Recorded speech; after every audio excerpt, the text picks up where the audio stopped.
Neurobiology of Pica. Pica is a feeding and eating disorder characterized by the persistent consumption of non-nutritive, non-food substances such as soil, chalk, paper, hair, or paint for at least 1 month. The behavior must be developmentally inappropriate, generally occurring after the age of 2 years, and should not be part of a culturally accepted practice. The neurobiology of Pica is multifactorial, involving nutritional deficiencies, alterations in brain reward pathways, and environmental influences. One of the most widely recognized hypotheses is the nutritional deficiency hypothesis. Deficiencies of iron and zinc are consistently associated with pica in clinical studies. Experimental research has also shown that iron and calcium deficiency can induce pica-like behavior in animals. Although it remains uncertain whether these deficiencies cause pica or develop as a consequence of it, low iron and zinc levels are reliable biological markers frequently observed in affected individuals. Another important mechanism involves dysfunction of the brain's reward circuitry. Dopamine plays a central role in reinforcement and reward processing.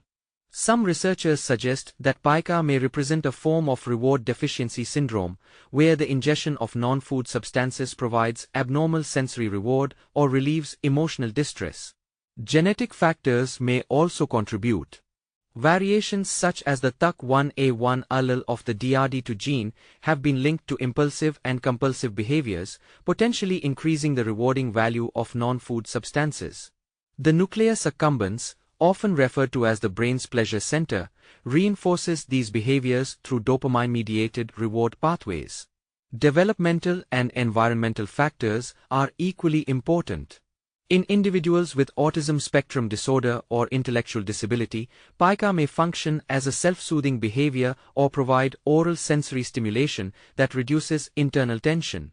Environmental risk factors such as maternal neglect, inadequate supervision, poverty, and severe psychosocial stress further increase the likelihood of developing pica. Clinically, pica is commonly associated with intellectual disability, with prevalence increasing as the severity of disability increases. It is also frequently observed in autism spectrum disorder, schizophrenia, and during pregnancy.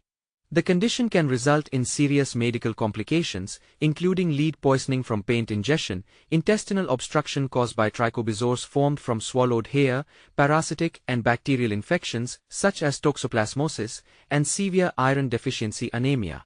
Assessment should include a careful medical evaluation to identify complications. Imaging studies, such as abdominal X-rays or ultrasound, may be required to detect gastrointestinal obstruction. Blood investigations should include lead levels and screening for iron, zinc, and other nutritional deficiencies. Management requires a multidisciplinary approach. Behavioral interventions remain the cornerstone of treatment and include modeling, positive reinforcement, and, when appropriate, mild aversive techniques. Correction of nutritional deficiencies, environmental enrichment, and close supervision are equally important in reducing recurrence. In summary, pica is not simply a behavioral problem. It reflects an interaction between nutritional deficiencies, altered dopamine-mediated reward processing, developmental disorders, and adverse environmental factors. Understanding these neurobiological mechanisms allows clinicians to provide more effective assessment, prevention, and treatment strategies.